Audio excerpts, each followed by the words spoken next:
menjelaskan hasil UAS evaluasi pembelajaran. Nah, di sini saya sudah membuat kisi-kisi ulangan akhir semester mata pelajaran penjas orkes kelas 6 SD. Alokasi waktu 60 menit, jumlah soal 20 soal, bentuk soal pilihan ganda 20 soal. Nah, di dalam kisi-kisi tersebut terdapat muatan pembelajaran, kompetisi dasar, indikator, teknik penilaian, nomor soal, dan kunci jawaban. Untuk muatan pembelajaran, misalnya di sini adalah atletik. Kompetisi dasarnya yaitu dasar-dasar atletik, cabang-cabang atletik, dan teknik dalam atletik. Indikatornya yaitu siswa mengetahui dasar-dasar atletik, cabang-cabang atletik, dan teknik dalam atletik. Untuk teknik penilaiannya yaitu pilihan ganda atau PG. Nah, di sini ada nomor soal. Soal pertama yaitu contohnya lari jarak jauh menggunakan start A berdiri, B jongkok, C melayang, dan D berjalan. Nah, di sini sudah ada kunci jawabannya ya teman-teman. Di sini jadi jawabannya yaitu A. Jadi lari jarak jauh menggunakan start berdiri. Nah, begitupun selanjutnya. Di sini sudah ada muatan pembelajarannya, sudah ada kompetisi dasarnya, indikatornya, teknik penilaian, nomor soal, dan kunci jawaban. Nah, di sini kami membuat 20 soal untuk soal ulangan akhir semester ini pada mata pelajaran penjas orkes untuk kelas 6. Nah, di sini sudah terlihat ya, teman-teman. Nah, ada 20 soal dan di sini sudah ada muatan pembelajarannya, komposisi dasarnya, indikator, teknik penilaian, dan kunci jawabannya. Dalam membuat soal, hal pertama yang harus kita perhatikan yaitu memperhatikan kisi-kisi yang telah kita buat sebelumnya. Hal tersebut bertujuan agar kisi-kisi tersebut sebagai acuan kita untuk memudahkan kita membuat soal. Soal yang kita buat harus berkaitan dengan muatan pembelajaran yang telah kita rancang sebelumnya di kisi-kisi. Nah, di sini misalnya soalnya yaitu tentang lari jarak jauh menggunakan start A berdiri, B jongkok, C melayang, dan D berjalan. Nah, jadi soal tersebut berkaitan dengan muatan pembelajaran yaitu atletik, sehingga soalnya pun berkaitan dengan kisi-kisi yang telah kita buat sebelumnya. Begitupun soal-soal selanjutnya harus sesuai dengan muatan pembelajaran yang telah kita rancang di kisi-kisi sebelumnya. Untuk mengetahui hasil tes validitas dan reliabilitas, tentunya kita membutuhkan siswa untuk mengerjakan soal yang telah kita buat. Hal ini bertujuan agar kita bisa mengetahui mana soal yang valid dan mana soal yang tidak valid dan mengetahui reliabilitasnya. Nah, di sini kami menggunakan Google Form karena pada saat ini siswa masih libur karena masih dalam kondisi pandemi COVID-19 ini. Nah, kami menggunakan alternatif Google Form ini untuk mengetahui jawaban mereka mengenai soal yang kami buat. Nah, ini merupakan bukti dari penyelesaian melalui Google Form dan ini bukti penyelesaian secara manual. Setelah melakukan pengisian secara Google Form dan manual yang telah kami buat, kita harus menganalisis satu persatu data siswa atau jawaban siswa. Misalnya kita contohkan siswa pertama yaitu Kaila Azikra Putri. Dengan keterangan, jika dia menjawab salah, jadi poinnya 0. Dan jika dia menjawab benar, maka poinnya 1. Nah, di sini pada soal pertama, siswa Kaila Azikra ini tidak bisa menjawab jawabannya dengan tepat, jadi poinnya 0. Untuk soal nomor 2, dia bisa menjawab dengan tepat, jadi poinnya 1. Dan begitupun seterusnya sampai soal 20. Nah, dan juga seterusnya sampai siswa Aditri Putra dengan cara menyusun jawaban yang benar dan salahnya pada setiap selanjutnya yaitu menjumlahkan siswa yang menjawab soal 1 ada berapa. Misalnya di sini jumlah pada soal nomor 1 yang menjawab benar ada 4 siswa. Nah, dan soal nomor 2 ada 6 siswa. Soal nomor 3 ada 4 siswa dan seterusnya. Nah, selanjutnya kita mencari Y. Y ini merupakan jumlah soal yang bisa dijawab oleh siswa. Misalnya di sini Kaila Azikra Putri. Di sini setelah disusun didapatkan dia hanya bisa menjawab 11 soal. Nah, begitupun teman-temannya yang selanjutnya. Nah, setelah disusun lalu dijumlahkan seperti rumus yang sebelumnya, yaitu dengan cara 1 sama dengan sum, buka kurung, blok ke bawah, tutup kurung, lalu enter. Nah, lalu diketahui hasilnya yaitu 124. Nah, seterusnya kita mencari y kuadrat. Y kuadrat ini didapatkan dari jumlah y tadi. Jadi misalnya si Kayla ini hanya bisa menjawab 11, berarti y kuadratnya yaitu 11. Y kuadrat 11 yaitu 121.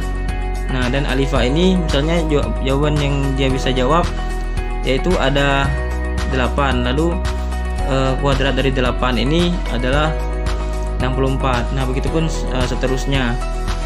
Jadi untuk mengetahui jumlah dari y kuadrat ini dijumlahkan dengan cara yang seperti rumus sebelumnya, sama dengan sum, buka kurung, blok ke bawah, tutup kurung, lalu enter. Jadi hasilnya yaitu 1643. Nah, setelah itu kita mencari R-table. Nah, R-table ini didapatkan dari R-table yang sudah ada sebelumnya. Jadi R-table ini sudah ada karena taraf signifikannya 0,05%.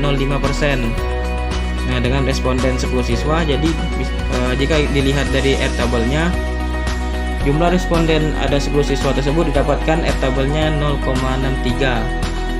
Nah, setelah itu kita mencari R hitung. Nah, cari R hitung ini dicari satu persatu dengan rumus sama dengan korel, buka kurung, blok soal nomor 1 tadi ke bawah, lalu titik koma, lalu blok lagi yang bagian y ke bawah, lalu tutup kurung dan enter. Didapatkan R hitungnya yaitu minus 0,22. Nah, untuk yang soal nomor 2 nya juga sama dengan korel, buka kurung, blok soal nomor 2, lalu titik koma, blok jumlah y tadi ke bawah, lalu tutup kurung dan enter. Hasilnya yaitu R hitungnya 0,647. Nah, begitupun dilakukan seterusnya. Nah, di sini didapatkan keterangan untuk soal nomor 1, R hitungnya lebih kecil dari R-table. Jadi keterangannya yaitu soalnya tidak valid. Nah, untuk soal nomor 2, R hitungnya 0,647 dan R-table-nya 0,63. Nah, di sini bisa kita lihat bahwa R hitungnya lebih besar dari R-table. Jadi keterangan soalnya yaitu valid. Nah, di sini sudah ada syarat-syaratnya ya, teman-teman. Jadi jika R hitungnya lebih besar dari R-table, maka jawabannya valid. Nah, sedangkan jika R hitungnya lebih kecil dari R-table, maka jawabannya tidak valid. Nah, dari hasil dari uji validitas soal yang telah kami buat tadi, terdapat hanya 4 soal yang valid dan 16 soal yang tidak valid. Oke, selanjutnya kita mencari uji reliabilitas soal objektif pilihan ganda 20 soal. Yang pertama, kita harus mencari variatnya. Variatnya ini didapatkan dari rumus yaitu sama dengan var, buka kurung, blok nomor 1, soal nomor 1 ke bawah, tutup kurung, lalu enter. Nah, diketahui hasilnya yaitu 0,27. Nah, bisa dilakukan dengan cara yang sama sampai soal nomor 20. Nah, selanjutnya yaitu mencari jumlah varians. Jumlah varians ini didapatkan dengan cara sama dengan sum, buka kurung, blok yang bagian kuning itu sampai ke ujung, yang ujung blok warna kuning ini, lalu tutup kurung, lalu enter. Diketahui hasilnya yaitu 4,64 untuk jumlah variansnya. Nah, untuk varians total didapatkan dari hasil yaitu dengan rumus sama dengan var, buka kurung, blok bagian y ke bawah, tutup kurung, lalu enter. Nah, diketahui hasilnya yaitu 8,94. Nah, selanjutnya kita mencari reliabilitas dengan simbol alfa.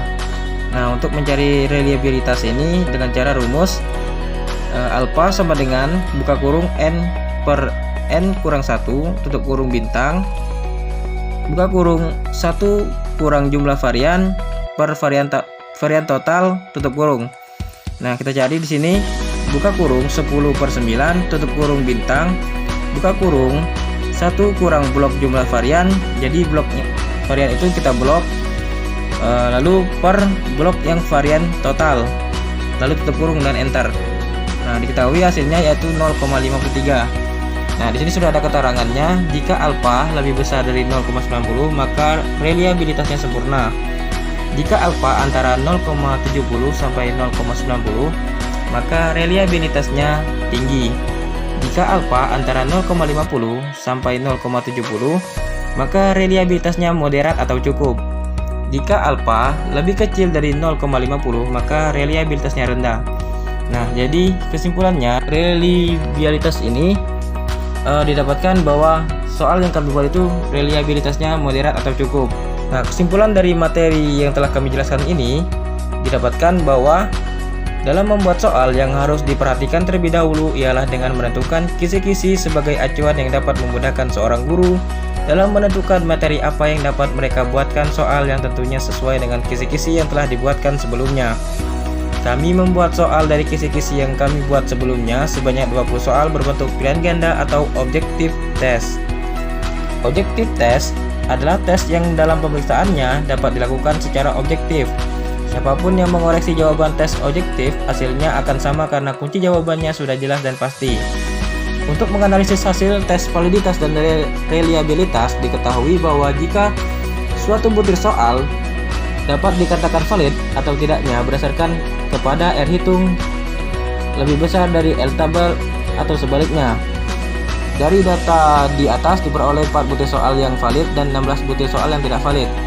Setelah dilakukan uji validitas, maka dilakukan uji reliabilitas. Untuk uji reliabilitasnya didapatkan hasil 0,53 yang dapat disimpulkan bahwa dari keseluruhan soal maka soal tersebut berstatus reliabilitas moderat atau cukup.